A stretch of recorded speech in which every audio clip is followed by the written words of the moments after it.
Welcome to Ravikiranalu TV. బులెటిన్ల ముందుగా headlines చూద్దాం. సుప్రీంకోర్టులో వైసీపీకి ఎదురు దెబ్బ. పోస్టల్ బ్యాలెట్ల ఓట్ల లెక్కింపు అంశంలో జోక్యానికి సర్వోన్నత న్యాయస్థానం నిరాకరణ. వైసీపీ వేసిన స్పెషల్ లీవ్ పిటిషన్ను తోసిపుచ్చిన వైనం. ఇప్పటికే అధికార పార్టీ వాదనలను తిరస్కరించిన ఏపీ హైకోర్టు. ఈ ఎన్నికల్లో ఓటు వేసిన 64.2 కోట్ల మంది భారతీయులు, రికార్డు స్థాయిలో 31.2 కోట్ల మంది మహిళలు ఓటు వేశారన్న ఈసీ. హింస లేకుండా జనరల్ ఎలక్షన్ జరగడం ఇదే మొదటిసారన్న రాజీవ్ కుమార్.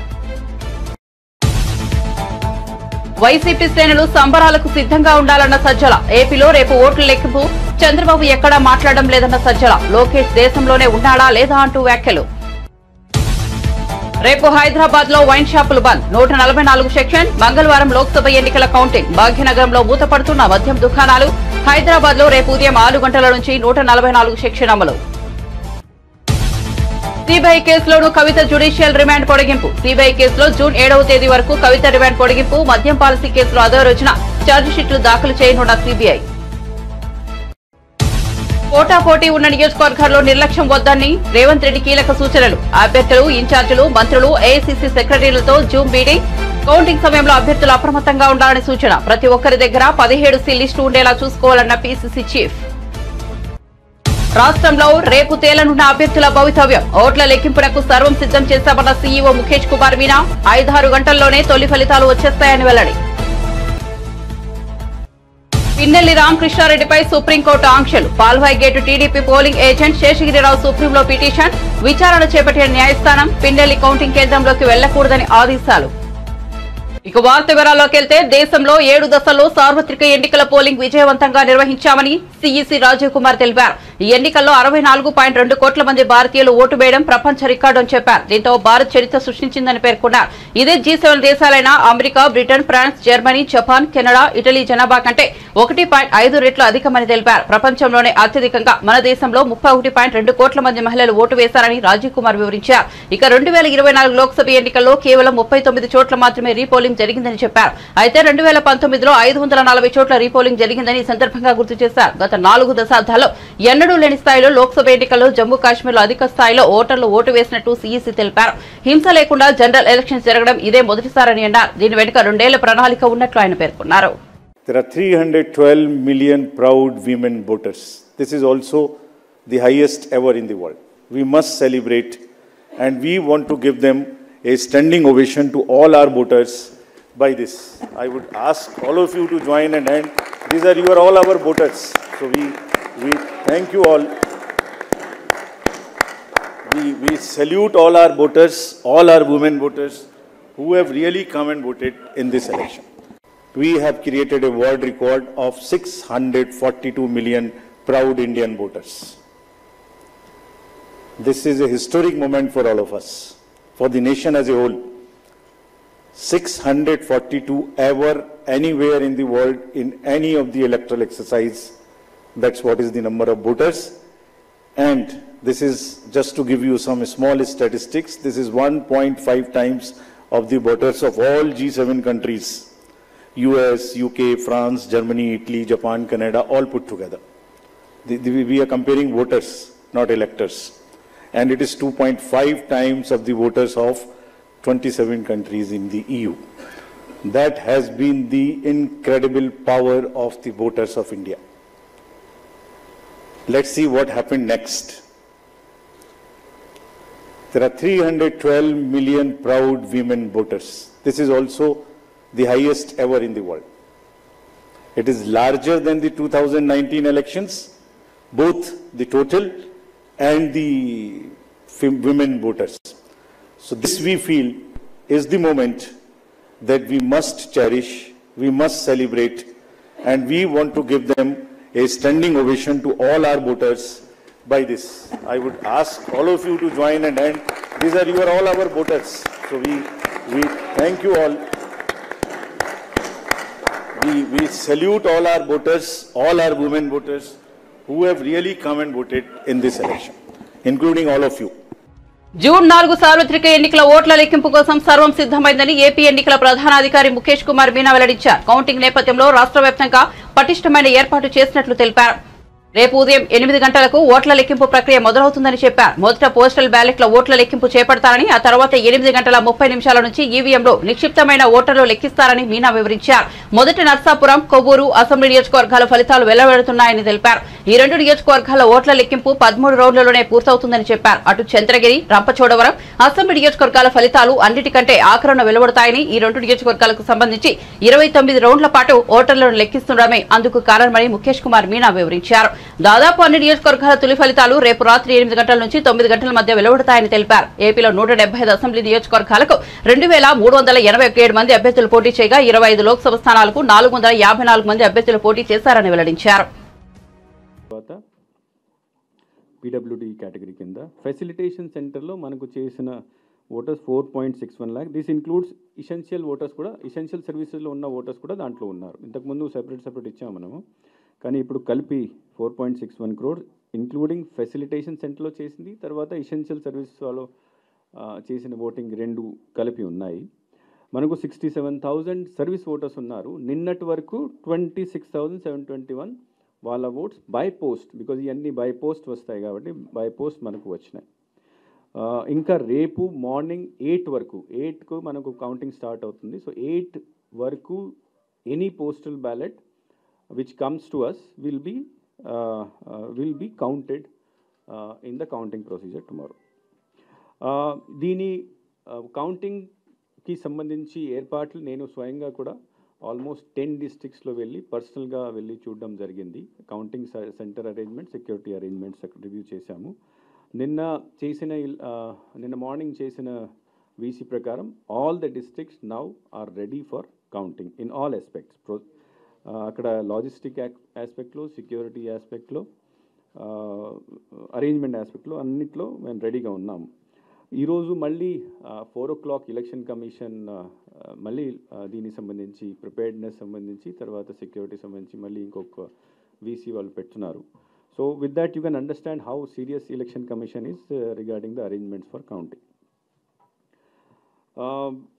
రేపు మార్నింగ్ 8 o'clock స్టార్ట్ అయిన తర్వాత జనరల్గా first postal ballot counting start అవుతుంది. 8 o'clock postal ballot counting start అవుతుంది. 8:30 నుంచి ఈవీఎం బ్యాలెట్ కౌంటింగ్ స్టార్ట్ అవుతుంది. కానీ కొన్ని చోట్ల కొన్ని పార్లమెంటరీ అసెంబ్లీ సెగ్మెంట్స్ ఉన్నాయి, అక్కడ ఆ హాల్లో పోస్టల్ బ్యాలెటింగ్ లేదు, వాళ్ళు సెపరేట్ హాల్లో చేయడం జరుగుతుంది. అంటే ప్రతి పార్లమెంట్ కాన్స్టిట్యుయెన్సీ సంబంధించి postal ballot counting will be done in a separate counting hall. So కాబట్టి ఇట్లాంటి కౌంటింగ్ హాల్లో where there is no postal ballot counting is going on, అక్కడ 8 o'clock నుంచే మనము ఈవీఎం బ్యాలెట్ కౌంటింగ్ స్టార్ట్ అయిపోతుంది. So have you understood this point? wherever in the hall if postal ballot counting is also going on, akkada first postal ballot start avutundi 8, tarvata 8:30 nunchi EVM counting. కొన్ని చోట్ల counting హాల్లో postal ballot counting జరగడం లేదు, అది సెపరేట్గా వేరే హాల్లో జరుగుతుంది. ఎట్లాంటి కౌంటింగ్ హాల్స్లో wherever no postal ballot counting is going, అక్కడ 8 నుంచే ఈవీఎం బ్యాలెట్ కూడా. ఆంధ్రప్రదేశ్ లో అధికార వైఎస్ఆర్ కాంగ్రెస్ పార్టీకి సుప్రీంకోర్టు సైతం గట్టి షాక్ ఇచ్చింది. పోస్టల్ బ్యాలెట్ లెక్కింపు అంశంలో ఎన్నికల అధికారులకు కేంద్ర ఎన్నికల సంఘం జారీ చేసిన మార్గదర్శకాలను సవాల్ చేస్తూ వేసిన స్పెషల్ లీవ్ పిటిషన్ ను సర్వోన్నత న్యాయస్థానం తోసిపుచ్చింది. ఈ వ్యవహారంలో తాము జోక్యం చేసుకోలేమని స్పష్టం చేసింది. ఇదే వ్యవహారంపై ఏపీ హైకోర్టు ఇప్పటికే వైసీపీ పిటిషన్ ను తిరస్కరించింది. పోస్టల్ బ్యాలెట్ల ఓటర్ డిక్లరేషన్ పై సంబంధించిన ఫామ్ 13A పై అటెస్టింగ్ అధికారి సంతకం ఉండి ఆ అధికారి పేరు, హోదా, అధికారిక ముద్ర లేకుండా ఆ ఓట్లు చెల్లుబాటు అవుతాయంటూ ఈసీ మే 30న జారీ చేయడం తెలిసిందే. అయితే ఈ ఉత్తర్వులపై వైసీపీ తొలుత ఏపీ హైకోర్టును ఆశ్రయించింది. ఎన్నికల సంఘం ఇచ్చిన ఉత్తర్వులను కొట్టేయాలంటూ రిట్ పిటిషన్ వేసింది. దీనిపై విచారణ జరిపిన హైకోర్టు వైసీపీ వాదనలను తిరస్కరిస్తూ జూన్ 1న తీర్పు వెలువరించింది. రేపు ఎన్నికల కౌంటింగ్ నేపథ్యంలో ఏపీ ప్రభుత్వ సలహాదారు సజ్జల రామకృష్ణారెడ్డి మీడియాతో మాట్లాడారు. ఒకవేళ టీడీపీ వాళ్ళు అధికారంలోకి వస్తారనుకుంటే ఈ 2 రోజుల సంయమనంతో ఉంటే సరిపోతుందని, కానీ వాళ్ళు ఏదో రకంగా హడావిడి చేయాలన్నట్టుగా వ్యవహరిస్తున్నారని సజ్జల విమర్శించారు. ఇష్టం వచ్చినట్టు రాతలు రాస్తున్నారని, లేఖలు ఇస్తున్నారని వ్యాఖ్యానించారు. ఇక రేపు కౌంటింగ్ రోజున వైసీపీ ఏజెంట్లందరూ అప్రమత్తంగా ఉండాలని సజ్జల రామకృష్ణారెడ్డి మరోసారి స్పష్టం చేశారు. కౌంటింగ్ పూర్తయి ఫలితంపై డిక్లరేషన్ తీసుకునేందుకు ఏజెంట్లు అక్కడి నుంచి కలవద్దని సూచించారు. రేపు ఉదయం 11 గంటలకల్లా ఫలితాలు ట్రెండ్ అర్థమైపోతుందని వైసీపీ శ్రేణులు సంబరాలకు సిద్ధం కావాలని పిలుపునిచ్చారు. ఎవరిని అపోహలు సృష్టించినా రేపు వైసీపీ విజయం సాధించడం ఖాయమని సజ్జల ఉద్ఘాటించారు. నిజంగా వాళ్ళకి ఏదన్నా వాళ్ళు అధికారంలోకి వస్తున్నారని తెలిస్తే 2 రోజులు వెయిట్ చేస్తే అయిపోయేదానికి పోవాల్సిన అవసరం లేదు. ఏదో ఒక హడావుడి చేయాలి అనేది ఒకటి వాళ్ళకి కనపడుతుంది. ఆ హడావుడి చేయడంలో పోదని ఇలాంటివి రాస్తున్నారు, ఇలాంటివి అలాగే లేఖలు పోయిస్తున్నారు. కానీ చంద్రబాబు నాయుడు మాత్రం సైలెంట్ గా ఉన్నాడు, గమనించండి. ఆయన మాత్రం ఎక్కడ మాట్లాడట్లా, చాలా గుంభనంగా వ్యవహరిస్తున్నాడు. ఎక్కడ కూడా ఇంతవరకు కామెంట్ చేయట్లా. బహుశా తనకు పిక్చర్ తెలుసు కాబట్టి రేపు ఏం జరగబోతుంది అనేది దానికి మెంటల్ గా ప్రిపేర్ అయినాడు.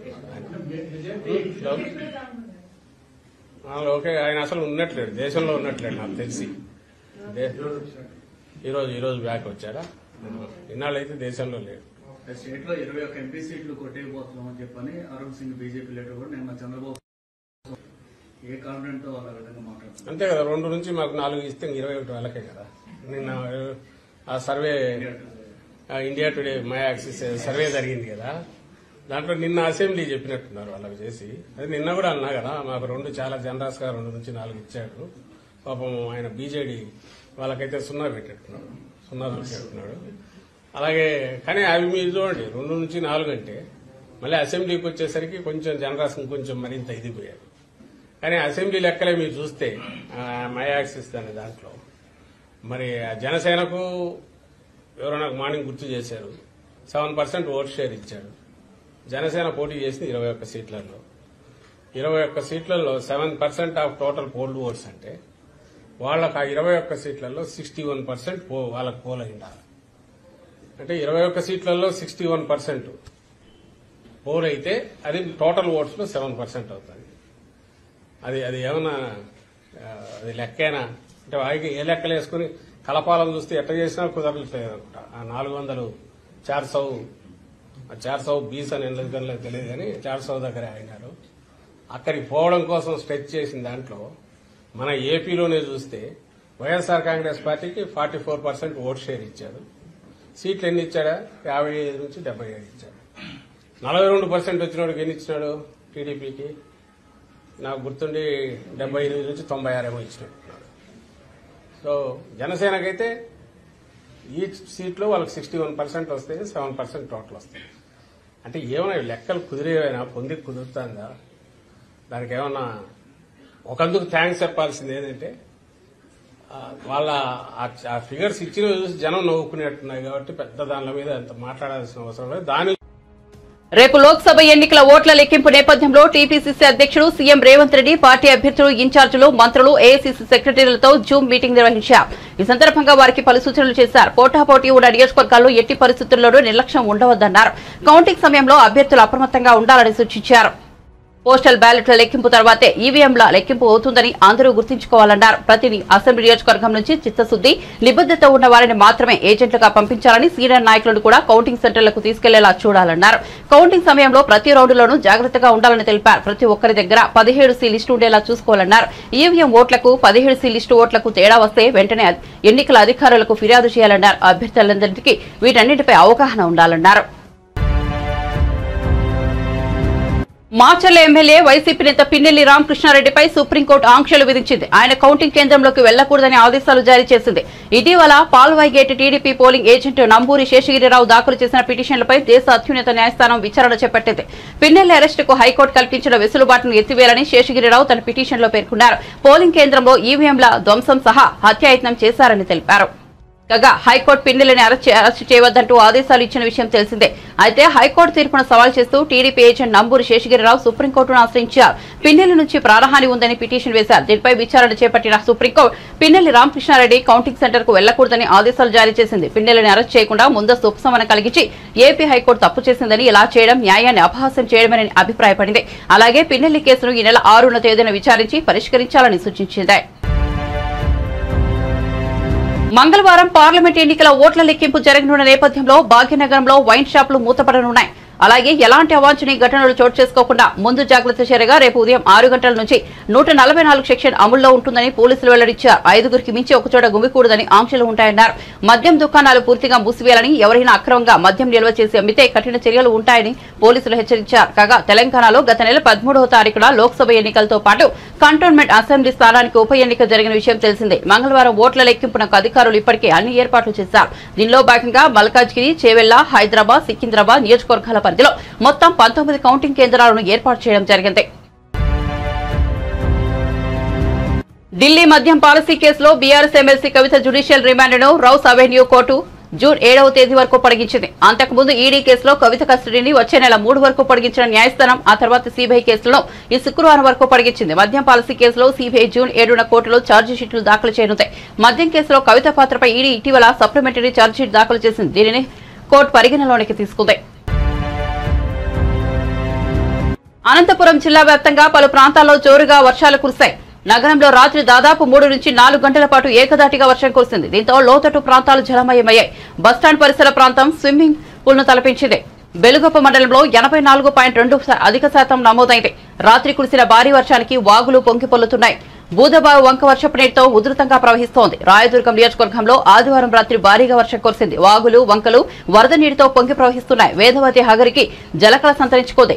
డిహిరేహల్ మండలం చెర్లోపల్లి వద్ద బొమ్మహెల్ జంక్షన్ పరిధిలోని హెచ్ఎల్సీ కాల్వకు భారీగా వరద నీరు వచ్చి చేరింది. చెర్లోపల్లి వద్ద హెచ్ఎల్సీ అండ్ టెండల్ ఛానల్ కు రంధ్రం పడి వంకలోకి వరద నీరు వృధాగా వెళ్తున్నాయి.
సీఎం రేవంత్ రెడ్డి ఎన్నడూ జై తెలంగాణ అనలేదని మాజీ మంత్రి హరీష్ రావు వ్యాఖ్యానించారు. తెలంగాణ అవతరణ దశాబ్ది ఉత్సవాల ముగింపు వేడుకల సందర్భంగా సిద్దిపేటలోని బీఆర్ఎస్ కార్యాలయంలో ఆయన కార్యకర్తలు, నాయకులతో సమావేశమయ్యారు. రాష్ట్రానికి కేసీఆర్ శ్రీరామ రక్ష అని కొనియాడారు. రాష్ట్ర అవతరణ దినోత్సవం సందర్భంగా కాంగ్రెస్ ప్రభుత్వం ఇచ్చిన పత్రికా ప్రకటనలను ఎక్కడా జై తెలంగాణ అని లేదన్నారు. కేసీఆర్ లేకపోతే తెలంగాణ సోయిని మాయం చేస్తుందని విమర్శించారు. రాష్ట్ర హక్కుల కోసం, ప్రయోజనాల కోసం పోరాడే ఏకైక పార్టీ బీఆర్ఎస్ మాత్రమేనన్నారు. మన కూడలి వాకిట బట్టలు ఎగిరిపోయింది, అల్లి వాకిట బట్టలు ఎగురుతున్నాయి. కేసీఆర్ బస్ చేసుకొని బయలుదేరగానే కూడలిలకు అల్లీలకు నీళ్ళు వచ్చినాయా రాలేదా? గొంతుక కావాలి. తెలంగాణ స్థూరీకరణ ప్రశ్నించే గొంతుక అది మన బీఆర్ఎస్, మన కేసీఆర్. రేపు తెలంగాణ ప్రయోజనాలు కాపాడాలంటే మీరు నిన్న చూసిన స్టార్ట్ చేసిన ఆంధ్ర మాజీ పిసిసి అధ్యక్షుడు శైలజ గారు హైదరాబాద్ ఇంకో 10 ఏళ్ళు ఉమ్మడి రాజధాని చేయాలని మాట్లాడుతున్నారు. ఇంకొకరు ఉండవల్లి అనిల్ కుమార్ మాట్లాడుతున్నారు. అట్లా చాలా మంది మాట్లాడుతున్నారు. ఇంకా రాష్ట్ర విభజన సమస్యలు ఉన్నాయి. రేపు ఈ రాష్ట్ర ప్రయోజనాలు కాపాడబడాలంటే ఈ రాష్ట్రానికి కేసీఆర్ శ్రీరామరక్ష, బీఆర్ఎస్ పార్టీ శ్రీరామరక్ష. రాష్ట్ర అవతరణ ఉత్సవాలు జరిగినాయి. రాష్ట్ర ప్రభుత్వం ఫుల్ పేజ్ యాడ్ ఇచ్చింది పేపర్లలో, అన్ని పేపర్లకు యాడ్ ఇచ్చింది. మీరు యాడ్ చూడండి ఒకసారి, గమనించిన లేదో ఇంటికి పోయినాక 2 పేపర్ తీసి చూడండి. ఆ పేపర్లో ఎక్కడ జై తెలంగాణ జై జై తెలంగాణ లేదు. బీఆర్ఎస్ పార్టీ ఏ యాడ్ తీసుకో, ప్రభుత్వపరమైన రాష్ట్ర అవతరణోత్సవాలైనా అది ఏ కార్యక్రమమే కాదు. తెలంగాణ రాష్ట్ర ప్రభుత్వం గత 10 ఏళ్లలో యాడ్ ఇస్తే ఫస్ట్ పైన జై తెలంగాణ, ఇది జై జై తెలంగాణ ఉంటుంది. కానీ రాష్ట్ర అవతరణ ఉత్సవాల యాడ్లో జై తెలంగాణ పదవి తీస్తే ఆ రోజు సమైక్య రాష్ట్రంలో జై తెలంగాణ అనే పదం నిషేధించబడ్డాయి. కానీ రేవంత్ పాలనలో కూడా జై తెలంగాణ పదం మాయమైపోయింది. అంటే కేసీఆర్ లేకపోతే రాబోయే రోజుల్లో తెలంగాణ సోయి వీళ్ళు కథం చేస్తారు, తెలంగాణ హక్కులు కథం చేస్తారు, కుట్రలు ఉంటాయి. అందువల్ల ఇవాళ మనం అధికారంలో ఉన్న ప్రతిపక్షంలో ఉన్న తెలంగాణ కోసం పుట్టిన పార్టీ, తెలంగాణ రాష్ట్రం తెచ్చిన పార్టీ, తెలంగాణ హక్కులు కాపాడే పార్టీ, తెలంగాణ కోసం మాట్లాడే బీఆర్ఎస్. అందువల్ల ఈ బీఆర్ఎస్ అనేది రాష్ట్రానికి ఎప్పుడు కూడా చాలా అవసరం. టీడీపీ అధినేత చంద్రబాబు, సతీమణి నారా భువనేశ్వరి, పార్టీ జాతీయ ప్రధాన కార్యదర్శి నారా లోకేష్ అమరావతి చేరుకున్నారు. గన్నవరం విమానాశ్రయంలో వారికి పార్టీ నేతలు ఘనస్వాగతం పలికారు. విమానాశ్రయం నుంచి లోకేష్, భువనేశ్వరి కుటుంబ సభ్యులు రోడ్డు మార్గంలో ఉండవల్లిలోని తమ నివాసానికి బయలుదేరి వెళ్లారు.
ఆంధ్ర రాష్ట్రానికి మంచి రోజులు రాబోతున్నాయని రాజ్యసభ సభ్యురాలు రేణుకా చౌదరి అన్నారు. తిరుమల శ్రీవారిని వీఐపీ ప్రారంభ విరామ దర్శన సమయంలో ఆమె కుటుంబ సభ్యులతో కలిసి దర్శించుకున్నారు.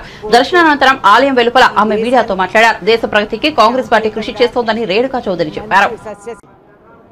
నాకు దర్శనం కలిగించినందుకు స్వామికి దండం. అందరికీ నమస్కారం.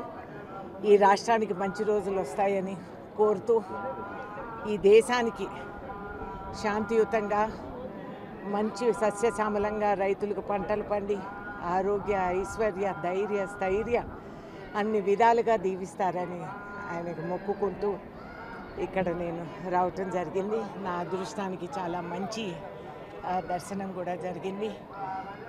ఇవాళ నుంచి విభజన తర్వాత రాష్ట్రాలు ఆ విభజన పూర్తి అవుతుంది. సుఖశాంతులతో అందరం కూడా కలిసికట్టుగా గతంతో ఉన్న ప్రేమ అన్యోన్యతతో అందరం కూడా కలిసి బతుకుతామని ప్రార్థిస్తూ సెలవు. నేను మాట్లాడదలుచుకోలేదు. ప్రజా నిర్ణయం ఏది ఉంటే అది మేము. కానీ ఎగ్జిట్ పోల్ 2000 తర్వాత ఎన్ని తప్పులు వచ్చినాయి ఎగ్జిట్ పోల్స్ అనేది కూడా మీరు గ్రహించాలి. ఏదైతే అయినా కాంగ్రెస్ పార్టీగా మేము చేసే కృషి మేము చేసే ఇది ఈ మన కాన్స్టిట్యూషన్ని కాపాడుకుంటూ ద్వేషాలు తొలగించి దేశ ప్రగతి కోసం మేము ముమ్మాటికి సేవ చేస్తానే వస్తాం.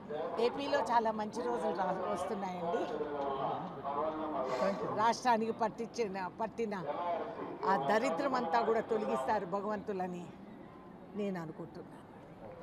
బులెటిన్ ముగించే ముందు హెడ్లైన్స్ మరోసారి చూద్దాం. సుప్రీంకోర్టులో వైసీపీకి ఎదురు దెబ్బ. పోస్టల్ బ్యాలెట్ల ఓట్ల లెక్కింపు అంశంలో జోక్యానికి సర్వోన్నత న్యాయస్థానం నిరాకరణ. వైసీపీ వేసిన స్పెషల్ లీవ్ పిటిషన్ ను తోసిపుచ్చిన వైనం. ఇప్పటికే అధికార పార్టీ వాదనలను తిరస్కరించిన ఏపీ హైకోర్టు. ఈ ఎన్నికల్లో ఓటు వేసిన 64.2 కోట్ల మంది భారతీయులు, రికార్డు స్థాయిలో 31.2 కోట్ల మంది మహిళలు ఓటు వేశారన్న ఈసీ. హింస లేకుండా జనరల్ ఎలక్షన్ జరగడం ఇదే మొదటిసారన్న రాజీవ్ కుమార్. వైసీపీ శ్రేణులు సంబరాలకు సిద్ధంగా ఉండాలన్న సజ్జల. ఏపీలో రేపు ఓట్ల లెక్కింపు.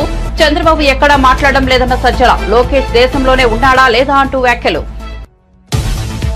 రేపు హైదరాబాద్ లో వైన్ షాపులు బంద్. 144 సెక్షన్. మంగళవారం లోక్సభ ఎన్నికల కౌంటింగ్. భాగ్యనగరంలో మూతపడుతున్న మద్యం దుకాణాలు. హైదరాబాద్ లో రేపు ఉదయం 6 గంటల నుంచి 144 సెక్షన్ అమలు. సిబిఐ కేసులోనూ కవిత జ్యుడిషియల్ రిమాండ్ పొడిగింపు. సిబిఐ కేసులో జూన్ 7వ తేదీ వరకు కవిత రిమాండ్ పొడిగింపు. మద్యం పాలసీ కేసులో అదో రోజున ఛార్జిషీట్లు దాఖలు చేయనున్న సిబిఐ. పోటాపోటీ ఉన్న నియోజకవర్గాల్లో నిర్లక్ష్యం వద్దని రేవంత్ రెడ్డి కీలక సూచనలు. అభ్యర్థులు, ఇన్ఛార్జీలు, మంత్రులు, ఏఐసీసీ సెక్రటరీలతో జూమ్ మీటింగ్. కౌంటింగ్ సమయంలో అభ్యర్థులు అప్రమత్తంగా ఉండాలని సూచన. ప్రతి ఒక్కరి దగ్గర 17 లిస్టు ఉండేలా చూసుకోవాలన్న పీసీసీ చీఫ్.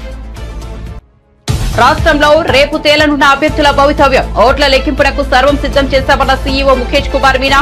5-6 గంటల్లోనే తొలి ఫలితాలు వచ్చేస్తాయని వెల్లడి. పిన్నెల్లి రామకృష్ణారెడ్డిపై సుప్రీంకోర్టు ఆంక్షలు. Palvai gate TDP polling agent Seshagirirao సుప్రీంలో పిటిషన్.